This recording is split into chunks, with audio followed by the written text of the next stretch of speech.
Three archivists uncover a 90-year-old cold case within the boxes of Rabbi Joshua Sperka papers, the brutal murder of a Syrian immigrant, a Jewish man convicted of the crime but proclaiming his innocence, the real murderer perhaps still walking the streets. To unearth clues that have remained hidden for so long, Brian, Laura, and Rabbi, three archivists with the Center for Michigan Jewish Heritage, will dig through archival records, court cases, genealogy records, and more on this season of A Bisel of History, Murder Mystery.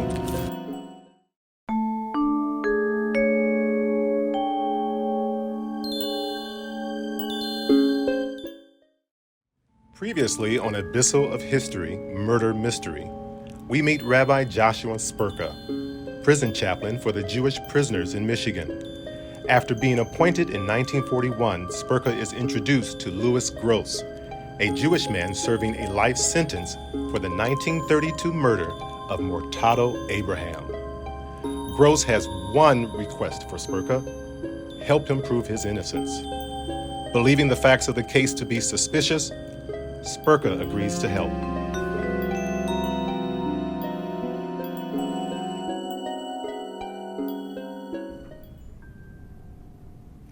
This case centers around the murder of Mortado Abraham, which occurred on November 16, 1932, in Highland Park, Michigan.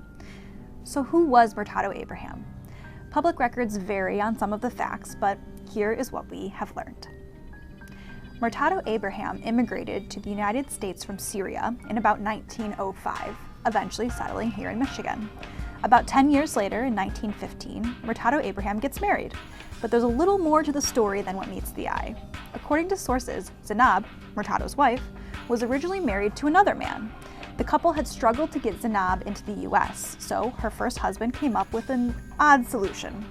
He asked Mortado to marry Zainab so that she could get into the country. Mortado agreed, so Zainab and her first husband divorced, and Mortado Abraham and Zainab were then married. We don't know if the intent had been for Zainab and Mortado to divorce once her entry to the US was secured, so that she could remarry her first husband. But that didn't happen. Zainab and Mortado remained married and had 4 children together. But by 1927, Zainab obtained a divorce on the grounds of cruelty. And the dispute over custody was fierce, so fierce, in fact, that on the evening of the murder, they were still reportedly quarreling over money for the children.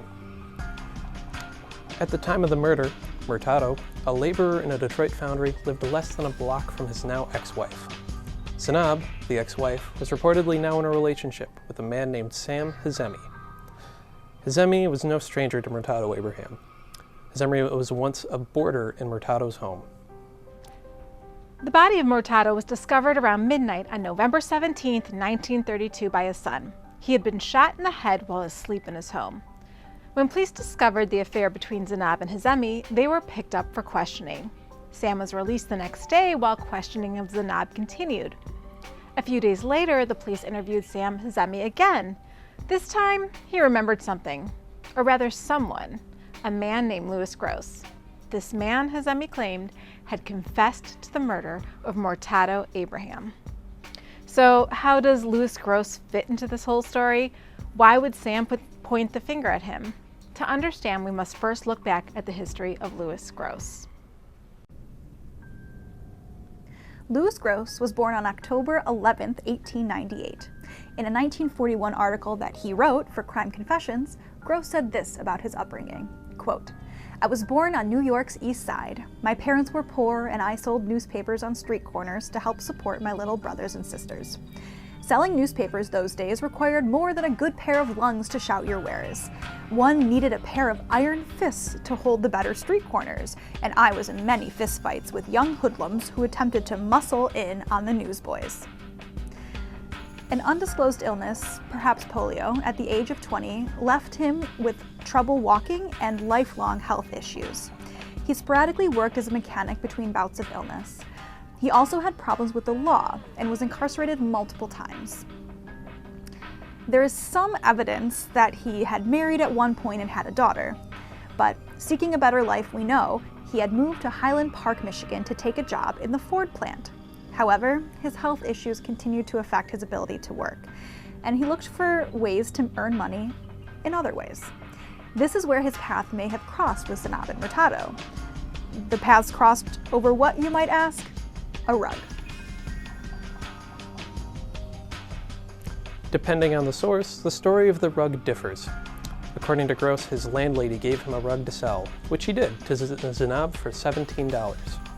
Other sources report that the rug was sold to Mortado, who, believing the rug to be stolen, cheated Gross out of several dollars. And over a matter of those few dollars, the police believed was motive enough for Gross to kill Mortado.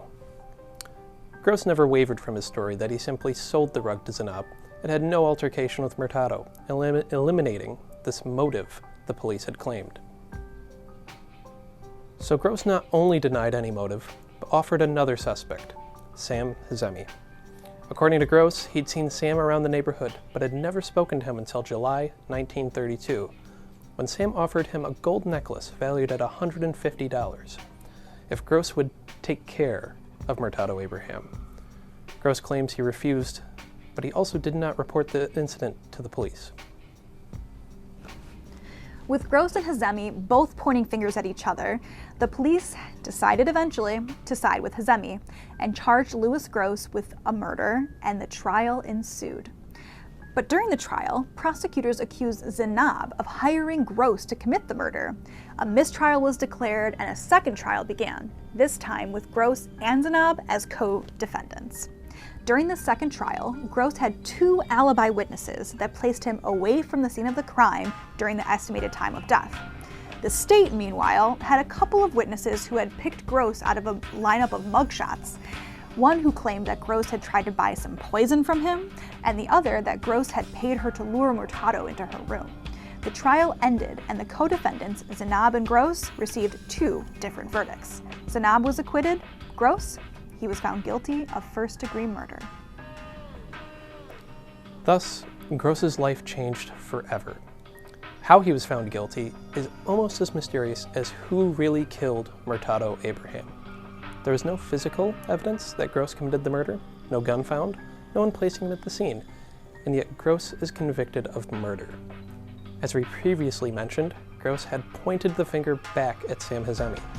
But to make an odd case even more puzzling, Gross claimed that before the trial began, an attorney had offered him $500 to keep his mouth shut about any accusations back towards Hazemi.